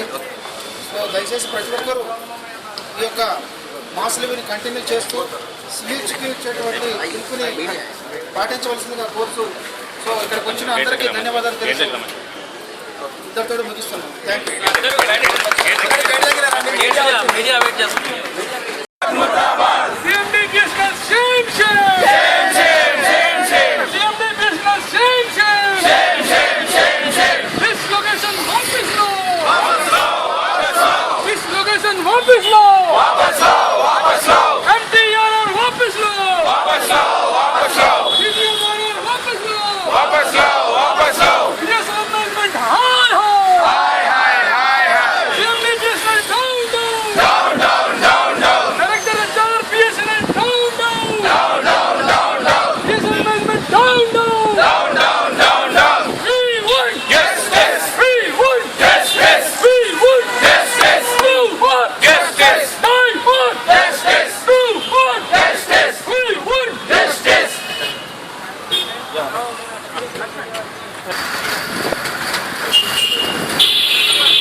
Veerabhadrarao, circle secretary, all India graduate telecom officer AP circle. మా డిమాండ్స్ ప్రధానంగా ఏంటంటే స్టాండర్డ్ పే స్కేల్స్ ఇవ్వాలి. ఈ బిఎస్ఎన్ఎల్లో పనిచేస్తున్నటువంటి ఎంప్లాయీస్ అందరికీ కూడా సమాన వేతనం అనేది మా హక్కు. ఆ హక్కును కాలం రాస్తూ మేనేజ్మెంట్ డైరెక్టర్ అయిన వాళ్ళకి ఒక రకంగా, డిఓటీ నుండి అబ్జర్వ్ అయిన వాళ్ళకి ఒక రకంగా చేస్తుంది. కాబట్టి కంపల్సరిగా సమాన వేతనం అనేది మా హక్కు. దాని గురించి ఒకటి. తర్వాత 30% సూపర్ యాన్యుయేషన్ బెనిఫిట్స్ అనేది ఇవ్వాలి. ఎందుకంటే ప్రతి ఎంప్లాయీకి కూడా కాస్ట్ టు కంపెనీ అనేది సేమ్ ఉండాలి. అది ఉండట్లేదు. దానికి రెండవ పిఆర్సీ వాళ్ళు ఇచ్చినారు, 30% రికమెండ్ చేశారు. ఆ 30%ని కూడా అమలు చేయాలనేసి కోరుతున్నాము. మొత్తం అన్ని అమలు చేశారు, 78.2 కూడా అమలు చేశారు. కానీ 30% సూపర్ యాన్యుయేషన్ బెనిఫిట్స్ అమలు చేయలేదు. అలానే స్టాండర్డ్ పే స్కేల్స్ కూడా అమలు చేయలేదు. కాబట్టి వాటిని అమలు చేయాలనేసి దేశవ్యాప్తంగా మేము నిరసన తెలుపుతున్నాము. అట్లనే ఇంజనీర్స్ అయిన వాళ్ళు ప్రతిభావంతులు 15,000 మంది పైగా ఉన్నారు ఈ బిఎస్ఎన్ఎల్లో. అలాంటి వాళ్ళని వదిలేసి వేరే వాళ్ళని ఎక్కడి నుండో ఎక్స్పీరియన్స్ లేకుండా, అనుభవం లేని వాళ్ళని ఈ బిఎస్ఎన్ఎల్ మేనేజ్మెంట్ ఎంటీగా, మేనేజ్మెంట్ ట్రైనీగా నియమించుకుందామని చూస్తుంది. దానికి వ్యతిరేకంగా మేము పోరాటం చేస్తున్నాము. తర్వాత మా హక్కుల గురించి మాత్రమే మేము పోరాటం చేస్తున్నాం కానీ ఎటువంటి డిమాండ్స్ కూడా లేదు. అలాగనే ఏపీ చాలా ముందంజలో ఉంది. 4% గ్రోత్ రేట్లో ఉన్న దాన్ని ఇక్కడ నుండి 300 పైచిలకు మెంబర్స్ని J2 నుండి SD అయిన వాళ్ళని వేరే దగ్గరికి డిస్ప్లేస్మెంట్ చేశారు. ఇది మాస్ డిస్ప్లేస్మెంట్ జరిగింది. దీనికి నిరసనగా కూడా మేము అందరం ఈ నిరసన తెలుపుతున్నాము. 29 నుండి ఢిల్లీలో మొత్తం CMD ఆఫీస్ని ముట్టడిస్తున్నాము. Thank you. నేను AGTO సీనియర్ డిస్ట్రిక్ట్ అండి. నా పేరు లక్ష్మణ్. ఈ రిజిస్ట్రేషన్ అనేది BSNL చరిత్రలో ఎప్పుడు జరగని విధంగా ఇంత గ్లోబలిస్ట్ విధానాలు మేనేజ్మెంట్ ఏమేమి చేస్తూ ఉందంటే ఏదైతే ఆంధ్రప్రదేశ్ టెలికాం సర్కిల్లో టెలికాం వ్యవస్థను చెడగొట్టాలని ఒకే ఒక దురదృష్టంతో ప్రైవేట్ ఆపరేటర్లు కుమ్మక్కై ఇక్కడున్న పని చేస్తున్న టాలెంటెడ్ పని చేస్తున్న 300 మంది గ్రాడ్యుయేట్ ఇంజనీర్లని ఆఫీసర్లను తీసుకొని ప్రమోషన్ల పేరుతోని కలకత్తాలో ట్రాన్స్ఫర్ చేయడం జరిగింది. ఇది ఏ విధంగా సమంజసం? ఇక్కడ ఒక టెలికాం సర్కిల్ పర్ఫార్మ్ చేస్తున్న రాష్ట్రాల్లో ఇప్పుడే కోరుకుంటున్న టెలికాం సర్కిల్ దెబ్బతీసే రంగంగా మేము భావిస్తూ ఉన్నాం. ఇక్కడే కాకుండా పంజాబ్లో, ఒరిస్సాలో ఎక్కడైతే సర్కిల్స్ అయితే ఆంధ్రప్రదేశ్ ఏ స్టేట్ అయితే టెలికాం రంగంలో BSNL పర్ఫార్మ్ చేస్తూ ఉందో అక్కడ వాటిని టార్గెట్ చేసి వాళ్ళ యొక్క టెలికాం వేరే సమస్యలకు కుమ్ముగాసి మినిట్ ఇలా చేస్తూ ఉంది. దాని ప్రతిఘటనగా మరియు మాకేదైతే సెకండ్ PRC రికమెండ్ చేసిన విధానాలను ఏవైతే ఇంప్లిమెంట్ చేయమని, మా స్టాండర్డ్ బేస్ కేసుని స్టాండర్డ్ బేస్ ఇంప్లిమెంట్ చేయమని, మాకు ఇంటర్నల్ టాలెంట్ని గౌరవం ఇవ్వమని, ఎక్స్పీరియన్స్ ఉన్న వాళ్ళని వారి పదోన్నతి ఇవ్వాలని మేము డిమాండ్ చేస్తూ దేశవ్యాప్తంగా ఆందోళన చేపట్టాము. 15వ తారీఖు స్టార్ట్ అయిందండి. ఈ దానికి గ్రహించడం జరిగింది. ప్రజాప్రతినిధులను కలుస్తున్నాము, ఎంపీలను కలుస్తున్నాము, మినిస్టర్లను కలుస్తున్నాము. మా యొక్క ఆందోళన ఈరోజు ఆగేది కాదండి. ఒకవేళ మేనేజ్మెంట్ కనుక ఈ వారం మొత్తం కూడా గత సోమవారం నుంచి మేమందరం కూడా సామూహిక సెలవులపై ఉన్నాము. ఒకవేళ అప్పటికి కూడా మేనేజ్మెంట్ కనుక మమ్మల్ని పిలిచి మా యొక్క విధానాలు ఏంటని మమ్మల్ని డిస్కస్ చేయకుండా ఏమైనా ఇంకా ఒత్తిడికి వెళ్ళినట్లయితే ఇంకా తీవ్రతరం చేస్తాము. ఢిల్లీలో మేము ధర్నా చేస్తున్నాము. ధర్నా కాదు, ఘెరావ్ కూడా చేస్తాము. ఏదైతే మేము అరెస్టులకైనా దేనికైనా సిద్ధంగా ఉన్నాము. మేనేజ్మెంట్కి ఇదే మా హెచ్చరిక. మా యొక్క డిమాండ్స్, మా యొక్క రైట్స్ ఏవైతే మీరు వినట్లయితే ఎంతవరకు వెళ్ళడానికి మేము సిద్ధంగా ఉన్నామని మేము సరైన హెచ్చరిస్తూ ఉన్నాము. 7 points what we are demanding for all the 7 points అనేది అందరికీ తెలిసింది. ఇది మళ్ళీ మన ఏజిఎస్ గారితో విందాము. అయితే ఒకటి ఫస్ట్ మాత్రం మొత్తం పేషెంట్స్గా వినండి. తర్వాత ఏమన్నా డౌట్స్ ఉంటే మళ్ళీ డిస్కస్ చేసుకున్నారు అడుగుదాము. మధ్యలో మాత్రం మేము రేస్ చేయకండి. ఫస్ట్ కంప్లీట్ అవ్వనివ్వండి స్పీచ్ అనేది, తర్వాత మనం మాట్లాడుకుంటాం. ఫ్రెండ్స్, మండే నుంచి కూడా మనం నిర్వహించిన మాస్టర్లో ఉన్నాం. దేశవ్యాప్తంగా కూడా అన్ని సర్కిల్లో మన AGTO తరఫున అందరూ కూడా యాక్టివ్గా పార్టిసిపేట్ చేస్తున్నారు. సో దాంట్లో భాగంగానే మన all India assistant general secretary గారు చేశారు. సో ఆయన చెప్పినటువంటి విషయాలు కూడా అందరూ జాగ్రత్తగా వినేసి, సో ఇంకా ఇక్కడ రావాల్సినటువంటి ఫ్రెండ్స్ ఇంకా చాలా మంది రాలేదు. సో వాళ్ళు కూడా మోటివేట్ చేయాలి. రమేష్ స్టేజ్ ఇక్కడ ముందుకు రా.